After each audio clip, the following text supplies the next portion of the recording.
अस्सलाम वालेकुम एवरीवन, आप सबको बहुत बहुत ईद मुबारक। आज है ईद का थर्ड डे। आज का व्लॉग है हमारे जानवर की तलाश के बारे में। ईद आने में 2 दिन से भी कम टाइम रह गया था और हमने जानवर नहीं खरीदा था, इसीलिए हमने खुद को चैलेंज दिया कि हमें ईद से पहले एक शानदार जानवर लेना है और वो भी अंडर 150 के। गर्मी इतनी ज्यादा थी इसलिए हम सुबह सुबह ही मंडी के लिए निकल पड़े। सुबह के टाइम के टेम्परेचर 23 डिग्री था और बच्चे भी साथ थे। इस तरह स्टार्ट हुआ हमारा जानवर हंटिंग का चैलेंज। जैसे ही हमें सोसाइटी की मंडी में पहुंचे तो जानवरों ने लड़ाई के साथ हमारा वेलकम किया। हमारा ख्याल था कि ये चैलेंज इतना मुश्किल नहीं है क्योंकि लास्ट ईयर हमने 120 के में बहुत खूबसूरत जानवर लिया था, लेकिन इस बार मंडी के रेट सुनकर हमारी अकल ठिकाने आ गई। छोटे जानवर तो छोड़े, बकरों के रेट्स भी आसमानों से बातें कर रहे थे। हमें एक बकरा इतना पसंद आया कि सोचा यही ले लेते हैं और इसको भी शायद हम पसंद आ गए थे, लेकिन यहाँ भी बात न बनी और जिन बकरों का रेट कम था उनका साइज भी उतना ही कम था। हमारा चैलेंज तो था 1.5 लाख में बड़ा और खूबसूरत जानवर लेने का। हम काफी देर मंडी घूमते रहे लेकिन बात नहीं बनी।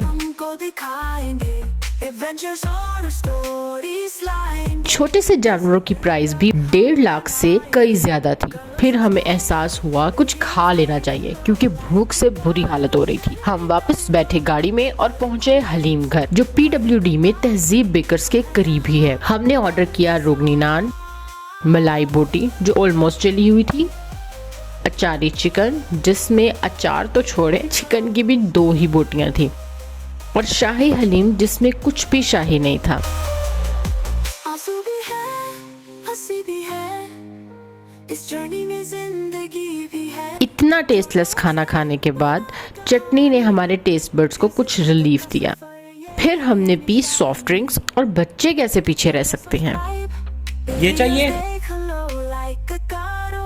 शाम हो गई थी और अभी तक जानवर दूर दूर तक हमारी पहुंच में नहीं था। फिर हमने रुक किया खन्ना पुल की मेन मंडी का और अपना चैलेंज पूरा करने की एक और कोशिश की। बहुत घूमने के बाद भी हमें खाली हाथ ही घर लौटना पड़ा। नेक्स्ट डे हम लेट निकले और टेम्परेचर 41 को क्रॉस कर रहा था। लास्ट डे था और मुकाबला सख्त। हमें चाहिए था एक खूबसूरत जानवर, वो भी अंडर 150 के। मंडी के रेट्स कल से ज्यादा हाई थी,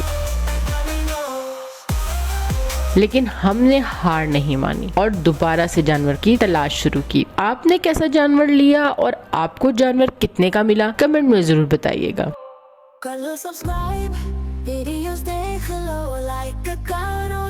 फिर हमारी नजर पड़ी 10 लाख के इस बैल पे, जिस देखकर ही डर लग रहा था। खरीदना तो दूर, इसके पास भी नहीं जा सकते थे। अब हम बहुत थक गए थे और हमने कोयटा की मजेदार चाय पी। वापस मंडी पहुंचे तो शाम हो रही थी, लेकिन रश ऐसे था जैसे जानवर फ्री में मिलना शुरू हो गया हो। सबसे पहले हमारी नजर पड़ी इस जानवर पर। इतना खूबसूरत जानवर, लेकिन रेट हमारे बजट से बिल्कुल आउट। अब कुछ ही घंटे रह गए थे और जानवर तो हर हाल में लेना था। जो जानवर हमारे बजट में आ रहा था वो 2 लाख 3 लाख से ऊपर ही थे। एक बार तो हमने सोचा कि बकरा ही ले लेते हैं, लेकिन उसका रेट भी 1 लाख से शुरू होता था। हम मंडी से वापस निकले और रास्ते में हमने देखा सबसे शानदार जानवर। मैंने तो आज तक इतना बड़ा जानवर नहीं देखा। ईद की स्पेशल बात ये है कि सिर्फ मंडी में ही नहीं, आपको गली गली में जानवर मिल जाते हैं। और फाइनली घर आते हुए हमें अपना जानवर मिल ही गया, जो छोटा तो था लेकिन बजट में पूरा था और बहुत खूबसूरत था। ऐसे हमने ढूंढा इस ईद पर कुर्बानी का जानवर। अल्लाह से दुआ है कि हम सबकी कुर्बानी को कबूल करें, आमीन। आपकी ईद कैसी गुजरी, कमेंट में जरूर बताइएगा।